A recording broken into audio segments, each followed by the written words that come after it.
The greatest girl group ever had its origins in the late 1950s in Detroit's Brewster Projects. At the beginning, the girls formed a quartet and named themselves and Quat, the Promettes and Quat, achieving mild success locally and recording a single for the Lupine record label. They ended up being a trio. In 1960, shortly after they were signed by Detroit-based Motown, a record company founded by Berry Gordy. At Gordy's request, the trio formed by Florence Ballard, Mary Wilson, and Diana Ross became the Supremes. In spite of the support of Motown writers and producers such as Smokey Robinson and Gordy himself, the group spent a few years recording songs that disappeared into oblivion as soon as they were released. During those early years, it was generally accepted that and Quat, Flo and Quat Ballard had the strongest, more soulful voice to lead the group, but Gordy decided that Diana Ross had a more and Quat commercial sound and Quat, and she became the lead singer in most of their recordings. However, his enthusiasm was not initially shared by other producers and musicians who found Ross' voice too high-pitched and nasal. In late 1963, the Supremes were turned over to the in-house production team formed by Lamont Dozier and brothers Brian Holland and Eddie Holland. From the very beginning, the collaboration worked like magic. When their first release, and Quat, When the Love Light Starts Shining Through His Eyes, and Quat became a top 40 hit nationwide, providing the first hint of the girls' potential. For the next release, Holland Dozier Holland picked and Quat, Where Did Our Love Go, and Quat, a song that nobody thought much of. First, they tried recording it with the Marvelettes, but the group rejected it. Then they switched to the Supremes with Mary Wilson in mind to sing the leads, but Mary didn't like the song either. Finally, the song was cut with Ross singing in Wilson's lower mezzo-soprano register, resulting in a sound that was sexy, romantic, and extremely commercial. By pure chance, they had stumbled into the right key for Diana Ross and a unique sound for the Supremes. And Quat, Where Did Our Love Go, and Quat was up and running as soon as it was released, an instant million seller for the group. But this was only the beginning of a Cinderella-like story that would make the girls from Detroit a legendary institution. As the Supremes kept topping their charts, and Quat, Baby Love, and Quat, Come See About Me, and Quat, Stop, In the Name of Love, and Quat, Back in My Arms Again, and Quat, Nothing But Heartaches, and Quat Winking Face. Their presence was requested on national television, live concerts, and even films. Here another miracle happened. When audiences, of all races, social and economic backgrounds, fell in love with these charming black princesses, impeccably groomed, made up and dressed in gowns that in time became more and more extravagant. Their individual personalities so endearing, their harmonies so unique, their movements so graceful, the public just couldn't get enough of the Supremes, and by 1965 they were the undisputed #1 female group in the country, competing with the Beatles for most #1 hits in the charts. Their contribution to the civil rights movement should not be underestimated. Suddenly, they were and Quat, the face and Quat of Black America, and it was a face of beauty, of glamour, and of unity, an image everyone could identify with. About this time, Diane decided to use the name in her birth certificate, which, by a spelling error, had been entered as an Quat, Diana, and Quat. This is the year also in which her relationship with Berry Gordy Jr. becomes a full-fledged masterpiece and Quat, although the details are kept away from the press and the fans. The Supremes continued turning out hits such as and Quat, I Hear a Symphony, and Quat, My world is empty without you, and quat, and quat.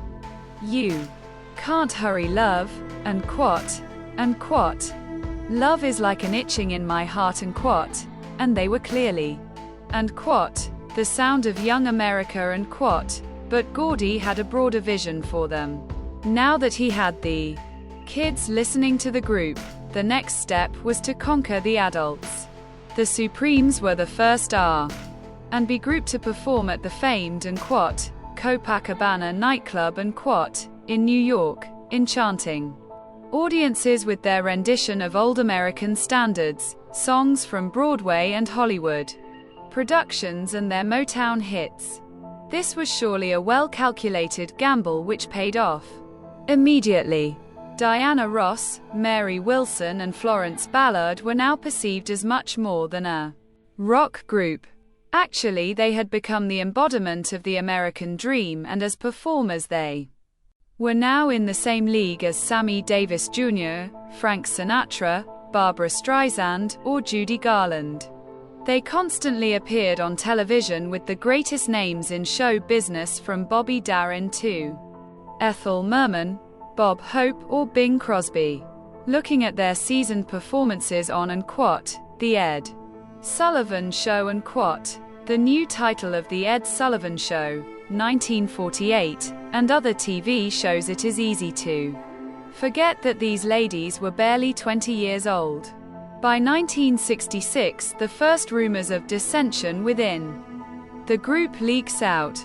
Berry Gordy Jr. had made the decision that Diana Ross would become a solo artist and the Supremes just a showcase for her talents, sort of a launching pad. This turn of events was not received well by Mary and quat, Flo and quat, as their own talents became relegated to background singers for a superstar. It should be remembered that the Supremes owed their sound in recordings to Diana Ross, and the lady deserved the extra credit for being an exceptional talent. But on TV or in concerts, audiences were fascinated by all three Supremes, by their performances, and by their individual personalities. Gordy knew the dangers of this situation, so he pursued the strategy of minimizing the Supremes' impact in favor of asserting the name and appeal of Diana Ross. A disgruntled Florence Ballard began drinking, and her behavior became erratic both on and off stage. The hits kept coming, and quat, You Keep Me Hanging On, and quat, and quat, Love Is Here But Now You're Gone, and quat, and quat, The Happening, and quat, Winking Face. But there was internal turmoil and tensions. In 1967, two major changes were instituted, and quat, Flo and quat, was dismissed and replaced with Cindy Birdsong, of Patti LaBelle and the Bluebells, and the group became officially known as and quat, Diana Ross and the Supremes and quat.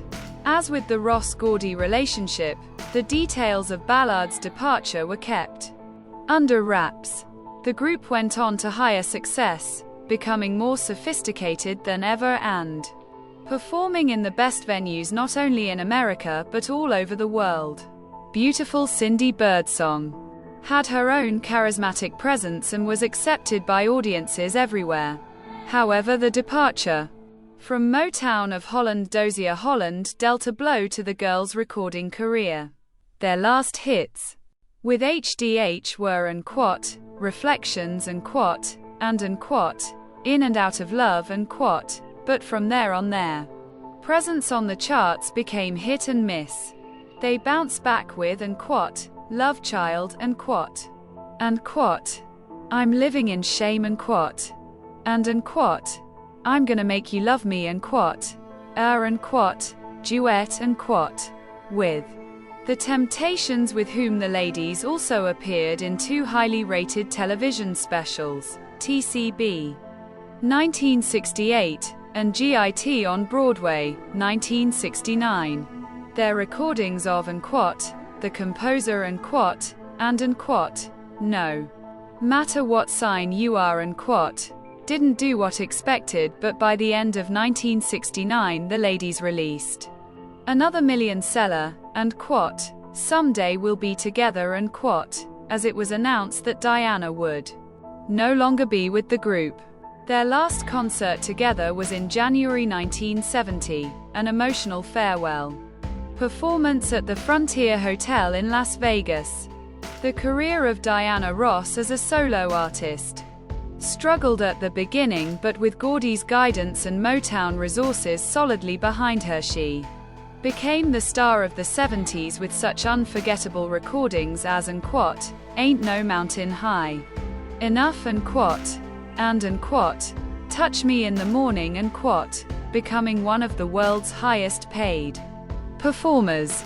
Ross demonstrated her unique talents both as a singer and as an actress in the 1972 film Lady Sings the Blues, 1972, based on the life of Billie Holiday, which won her an Oscar nomination.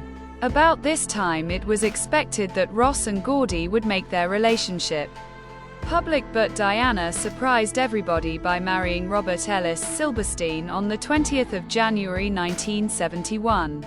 It was obvious that Ross was beginning to question Gordy's leadership both in her career and her private life. As far as the Supremes were concerned, both Diana and Berry tried to convince the public that the group no longer mattered.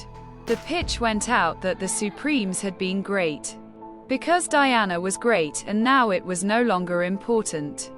At Motown, there was room for only one diva act, and the name was Diana Ross, a gross miscalculation that would eventually backfire.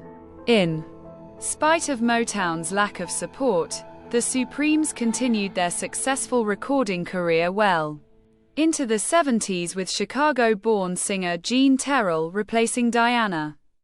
Top 10 hits such as "Unquote," "Up the Ladder to the Roof," "Unquote," "Stoned Love," "Unquote," Nathan Jones, "Unquote," and half a dozen of excellent albums, including collaborations with the Four Tops, kept the name alive and had the potential to go on into new heights. The girls continued to be a big draw in concerts and television, and it seemed the group was destined to live forever. This threw a wrench in the Motown machinery, since they couldn't afford having a newcomer like Terrell with Wilson and Birdsong at her side compete with Ross for #1 spots on the charts. Something had to be done fast to send the Supremes into oblivion. Most of the fans stood solidly behind the Supremes, while Motown quietly pulled the plug off the most successful female trio in the business. The lack of company support eventually created dissension within the group. By 1973, Jean Terrell quit and was replaced by Sherry Payne. Cindy Birdsong left the group not once but twice, being replaced in each instance by Linda Lawrence and Susay Green. Surprisingly, during these confusing times, the Supremes recorded excellent material that kept the fans interested, but the group was doomed. The real shocker came in 1976, when original Supreme Florence Ballard died of heart failure in Detroit. After leaving the group, she had tried to launch a solo career and landed a recording contract with ABC Records. However, her first two singles didn't do well and ABC lost interest. Among rumors of industry blacklisting, and quote, Flo and quote, ended up destitute and on welfare in order to feed her 3 daughters. For the Supremes, Mary, Sherry and Susay, the final performance came in 1977 at the Drury Lane Theatre in London, but it was not the end of the legend. Diana Ross, whose career was grossly overmanaged at Motown, signed with RCA and enjoyed recording success through the mid-1980s. When, suddenly, the hits just stopped coming. She maintained her superstar status on the concert circuit, but her career decisions and choice of material began to be questioned. In 1983, Motown produced a TV special to celebrate their 25th anniversary, which was planned as a reunion of the old Detroit gang. The Supremes were invited to reunite for the occasion, but during their performance it was obvious that Diana was not comfortable singing with her old partners. The audience gasped when it saw Ross pushing Wilson, but this was edited out of the TV special and the home video release. Mary Wilson tried to launch a solo career, but record companies were just not interested and rumors of blacklisting resurfaced. She managed to continue singing all over the world and in 1986 surprised everyone with a candid autobiography titled Unquote, Dream Girl, My Life as a Supreme Unquote, which became a bestseller, actually the biggest rock and roll autobiography in history. There was a sequel titled Unquote, Supreme Faith, Someday We'll Be Together Unquote, which was also well received by the public. In Mary's books, the Supremes are presented both as an American dream and in American tragedy. Far from dying, the Supremes became cult figures with their recordings constantly on release, lots of airplay, the subject of hundreds of articles, dozens of books, documentaries and TV specials. They are the inspiration behind the Broadway hit and film Dreamgirls, 2006, and the film Sparkle, 1976. Their music heard in dozens of film soundtracks. The 80s and the 90s witnessed several ex-Supremes revivals in the concert circuits, including the Unquote, Mary Wilson Supremes Revue Unquote, and reunions by Jean Terrell with Linda Lawrence and Sherry Payne. In the late 80s and well into the 90s, the Supremes received important recognition such as a Unquote, Star Unquote, in Hollywood's Walk of Fame and the induction into the Rock and Roll Hall of Fame, which were attended by Mary Wilson with the Daughters of Florence Ballard. In 2000, Diana Ross herself tried to invigorate her career by planning a Unquote, Millennium Supreme reunion Unquote, with Mary Wilson and Cindy Birdsong, but both ladies declined the invitation, alleging being denied input in the shows. Also, there was quite a difference between the salaries of Diana and those of Mary and Cindy. Undaunted, and making the same mistake all over again, Miss Ross deludes herself into thinking that the important part of this Unquote, Supreme reunion Unquote, is her participation and substitutes her former partners with Sherry Payne and Linda Lawrence to serve as background singers in a monumental tour of the United States. Mary counterattacked publicly about this Unquote, fake reunion Unquote, and the tour was cancelled after playing a few dates to half-filled venues. Meanwhile, the Supremes recordings keep getting reissues and continue to sell very well. Lately, scores of previously unreleased Supremes recordings are being issued for the first time. While songs like Unquote, Baby Love, Unquote, I Hear a Symphony, Unquote, You Can't Hurry, Love Unquote, and Unquote, Someday We'll Be Together Unquote, remain perennial favorites worldwide. As for the ladies themselves, Diana continues touring in spite of many personal problems which have even brought her in confrontation with the law. She has been known to check herself into Unquote, rehab clinics Unquote, in at least 2 occasions. Mary also continues touring both as a singer and a lecturer and was named by the Bush administration, 2002, Unquote, United States Ambassador of Good Will, Unquote. She has also appeared in the film Unquote, Only the Strong Survive Unquote, while Cindy Birdsong leads a quiet life in Los Angeles as a Christian minister helping out disadvantaged young people.